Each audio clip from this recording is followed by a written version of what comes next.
Hello friends, welcome to your own channel daily stock. So आज हम इस video के अंदर बात करने वाले हैं रेप्रो इंडिया कंपनी के बारे में और कंपनी क्या कारोबार करती है और उस बिजनेस सेगमेंटेशन के साथ कंपनी का फ्यूचरिस्टिक प्रोस्पेक्ट क्या रह सकता है और लॉन्ग टर्म में आपको इस कंपनी में निवेश करना है या नहीं करना है। तो उन सब चीज़ों के बारे में बात करने वाले हम इसी वीडियो में। सो आप वीडियो को एंड तक जरूर देखिएगा और उसके साथ साथ में अगर आपने अभी तक हमारे चैनल को डेली स्टॉक को आपने सब्सक्राइब नहीं किया हो तो चैनल को सब्सक्राइब जरूर कर दीजिएगा। So let's begin.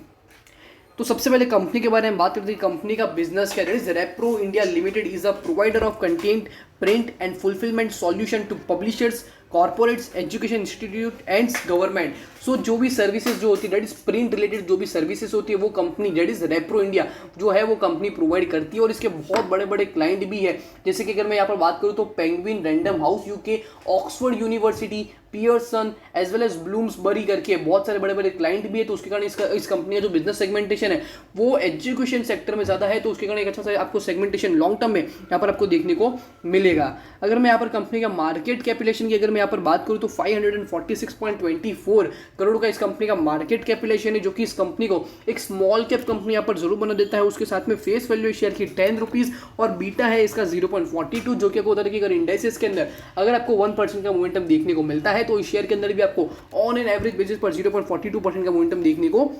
मिल सकता है। करंटली इंडस्ट्री का प्राइस टू अर्निंग चल रहा है 13.75। प्राइस टू बुक अगर हम यहाँ पर देखें तो 2.21 का इस शेयर का प्राइस टू बुक है और बुक वैल्यू शेयर की 204.15 रुपीज़। अगर मैं यहाँ पर कंपनी के परफॉर्मेंस के बारे में बात करूँ तो पिछले कुछ सालों से एज वेल एज 2021 मार्च में कंपनी ने यहाँ पर किस तरह का परफॉर्मेंस दिया है तो अगर हम यहाँ पर देखते हैं तो हर साल एक अच्छा सा प्रॉफिटेबल स्टेट यहाँ पर आपको जरूर देखने को मिला है। बट 2021 जैसे कि आपको पता है कि कॉलेज स्कूल्स बहुत सारी जगह जो है एजुकेशन इंस्टीट्यूट टाइप की लाइब्रेरी एज वेल एज बहुत सारे जो कॉर्पोरेट्स है उसमें आपको यहाँ पर आपको जो शटडाउन या फिर अगर मैं क्लियरली बोलूँ तो बहुत ही ज़्यादा जो बिजनेस सेगमेंटेशन है जो कंपनी रेप्रो इंडिया जो बिजनेस सेगमेंटेशन में काम करती है प्रिंट इंडस्ट्री के अंदर काम करती है तो वो ज़्यादा नहीं हुआ है। तो उसके कारण आप देख सकते हो कि कंपनी का revenue as well as profitability में आपको यहाँ पर बहुत ज़्यादा डाउनफॉल देखने को मिला है। But education sector as well as अगर समझ लो ये जो नॉवेल्स या फिर प्रिंट मीडिया अगर फिर से अगर एक अच्छा सा बूस्ट अगर आपको अपसाइड डायरेक्शन के अंदर देखने को मिलता है तो मेरे हिसाब से एक अच्छा सा यहाँ पर मोमेंटम है यहाँ पर आपको रेप्रो इंडिया के अंदर देखने को जरूर मिल सकता है। अगर मैं करंट स्टेट के हिसाब से बात करूं शेयर होल्डिंग पैटर्न के बारे में तो इस कंपनी के अंदर प्रमोटर को निवेश है 52.85%, जो कि सबसे अच्छी और बेहतरीन बात हमें यहां पर देखने को मिली है। एफआईआई का भी इस कंपनी में दैट इज एक स्मॉल कैप कंपनी होने के कारण दैट इज 500 करोड़ का इस कंपनी का मार्केट कैप है और उसके ऊपर दैट इज 17.76% इसका जो इन्वेस्टमेंट है वो एफआईआई द्वारा किया गया हुआ है। तो ये मेरे आपसे काफी पॉजिटिव बात होगी इस कंपनी में निवेश करने के लिए। एज वेल एज डीआईआई का भी investment that is more than 1%, that is 1.25% का जो इन्वेस्टमेंट किया गया हुआ है वो डीआईए के द्वारा किया गया हुआ है। As well as public investment भी 28.14%, जैसे कि आप जैसे और मेरे जैसे जो रिटेल कैटेगरी इन्वेस्टर्स होते हैं उन लोगों का भी इस कंपनी में एक अच्छा सा निवेश यहाँ पर आपको देखने को मिला है। सो ओवरऑल बेसिस पर भी अगर हम यहाँ पर देखना जाए तो कंपनी का जो शेयर होल्डिंग पैटर्न है यहाँ पर हमें काफी पॉजिटिव नजर आ रहा है। अगर हम यहाँ पर कंपनी का रेवेन्यू स्टेटमेंट कंपेयर करते हैं तो कंपनी ने पिछले 3 क्वार्टर में यहाँ पर किस तरह का परफॉर्मेंस किया है तो आप देख सकते हो कि यहाँ पर क्लियरली कंपनी का जिस तरह से हमने आपको बोला कि बिजनेस ज़्यादा ओपन नहीं हुआ अभी तक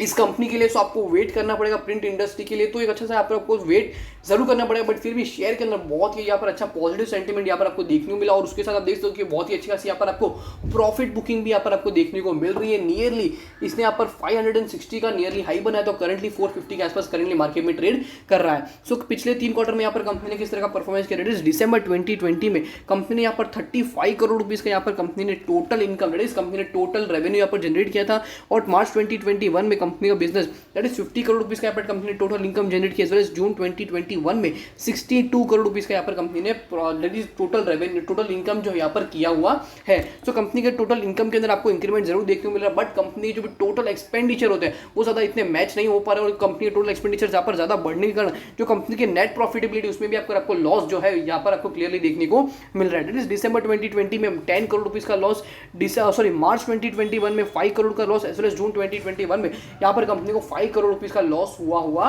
है। सो अगर हम यहाँ पर करंटली कंपनी के रिटर्न रेशियोज के ऊपर भी अगर हम देखते हैं तो आपको क्लियरली कंपनी ने यहाँ पर 2021 में लॉस किया हुआ है, तो उसके कारण आपको जो रिटर्न रेशियोज है उसमें भी आपको जो माइनस सेगमेंटेशन है वो यहाँ पर आपको जरूर देखने को मिलेगा। रिटर्न ऑन इक्विटी परसेंटेज के बारे में बात करूँ तो कंपनी के मार्केट में जितना भी इक्विटी है उस इक्विटी के ऊपर यहाँ पर कंपनी कितना परसेंटेज ऑफ प्रॉफिट जनरेट कर पा रहा है। सो इस बार इस कंपनी ने यहाँ पर लॉस जनरेट किया 2021 में, तो आपको यहाँ पर आपका दैट इज मार्च 2021 में -17.08 का कंपनी का ROE परसेंटेज है, जो कि मार्च 2020 में था 6.33%, मार्च 2019 में 9.51% कंपनी का रिटर्न ऑन इक्विटी परसेंटेज था। ROC that is return on capital employed की अगर मैं यहाँ पर बात करूँ तो कंपनी के मार्केट में कितना capital that is mixture of both debt as well as equity के ऊपर कंपनी कितना परसेंट ऑफ प्रॉफिट जनरेट कर पा रही है, तो वो था इस कंपनी का 2019 में 10.61%, 2020 में 7.48%, एज वेल एज मार्च 2021 में -9.69% का यहाँ पर कंपनी ने return on capital employed mark किया है। रिटर्न ऑन एसेट परसेंटेज की अगर मैं यहाँ पर बात करूँ जो कि कंपनी के मार्केट में जितने भी एसेट है उन एसेट के ऊपर यहाँ पर कंपनी कितना परसेंट ऑफ प्रॉफिट जनरेट कर पा रहा है, तो 2019 में इस कंपनी का था 4.92% है, 2020 में 3.63%, एज वेल एज यहाँ पर मार्च 2021 में और ज़्यादा गिरकर हो चुका है -9.26%। नियरली अगर लेवरेज रेशियोज के बारे में बात करें तो लेवरेज रेशियोज में हमें एक पॉजिटिव सेंटीमेंट जरूर देखने को मिला, दैट इज कंपनी के मार्केट में जितना भी डेट है तो डेट जो है कंपनी का जो ईयर ऑन ईयर बेसिस के हिसाब से देखते हैं तो डेट जो है कंपनी का वो यहाँ पर कम हो रहा है, जो कि आपको होता है कि मार्च 2019 में 0.57 का कंपनी का डेट टू इक्विटी था, जो कि 2020 में और डेट कम होकर हो चुका था 0.39, एज वेल एज मार्च 2021 में भी कंपनी ने जो डेट चुका है उसके कारण जो कंपनी का डेट टू इक्विटी है वो 0.35 पे मार्क्ड हुआ है। इंटरेस्ट कवरेज रेशियो के बारे में बात करें जो कि बताता है कि कंपनी के क्या कैपेसिटी इंटरेस्ट पे करने की ऑन एन कंपनी के जो भी मार्केट में पे होल्डर्स हैं उनके लिए, तो वो 2019 में 2.84% है, 2020 मार्च में 2.93% एज वेल एज मार्च 2021 में -2.48% का कंपनी का इंटरेस्ट कवरेज रेशियो मार्क हुआ है, जो कि एक नेगेटिव सेंटीमेंट जरूर देखने को मिल रहा है। बट अगर हम शेयर का 5 ईयर हाई प्राइस भी मार्क करें तो 862.25 डेट इज ऑलमोस्ट वो प्राइस है 90% आपको डिस्काउंटेड प्राइस पे शेयर आपको अवेलेबल मिल रहा है। बट फिर भी अगर आप इसका 1 ईयर का भी चार्ट देखने जाओ तो आपको पता होना चाहिए कि ज़्यादा कुछ आपको एक अच्छे से ऑल टाइम हाई के प्राइस के हिसाब से यहाँ पर आपको देखने को मिल रहा है। सो इस तरह की सिचुएशन में आपको क्या करना चाहिए, सो सबसे बेस्ट जो प्राइस होगी मेरे हिसाब से शेयर के अंदर अगर आपको फिर से एंट्री लेनी हो तो मेरे हिसाब से नियरली होगी 415 से लेके 420 के प्राइस बैंड के अंदर अगर ये शेयर फिर से आता है या फिर 410 एज वेल एज 405 के प्राइस बैंड के अंदर आता है तो ही मेरे हिसाब से आपको इस कंपनी में निवेश करना चाहिए। ऑल्दो फ्रेश एंट्री लेनी हो तो ये प्राइस रहेगा, एज वेल एज अगर आप इस शेयर को पहले से होल्ड करते हो तो मेरे हिसाब से आपको वेट जरूर करना चाहिए, क्योंकि जस्ट बिकॉज एक अच्छा सा ब्रेकआउट यहाँ पर आपको शेयर के अंदर जरूर देखने को मिला है, बट एक अच्छा सा करेक्शन भी यहाँ पर आपको करंटली देखने को मिल रहा है। सो आपको wait as well as watch करना पड़ेगा कि आपको 415 या फिर 420 के प्राइस बैंड के अंदर आपको सपोर्ट लेवल देखने को मिलता है या नहीं। सो होप करता हूँ कि आपको रेप्रो इंडिया लिमिटेड कंपनी का जो हमने एनालिसिस किया वो आपको अच्छे से पता चल गया होगा और उसके ऊपर आपको क्या डिसीजन लेना है, एज ए इन्वेस्टर आपको निवेश करना है या नहीं करना है वो भी आपको पता चल गया होगा। अगर आपको वीडियो अच्छा लगा हो तो वीडियो को लाइक शेयर और हमारे चैनल को सब्सक्राइब करना ना भूलिएगा। अगर आपको इस कंपनी रिलेटेड या फिर इस कंपनी की डेटा रिलेटेड आपको कोई डाउट या फिर कोई क्वेरी है तो वो भी आप हमें कमेंट सेक्शन में ज़रूर बता सकते हो। Thank you.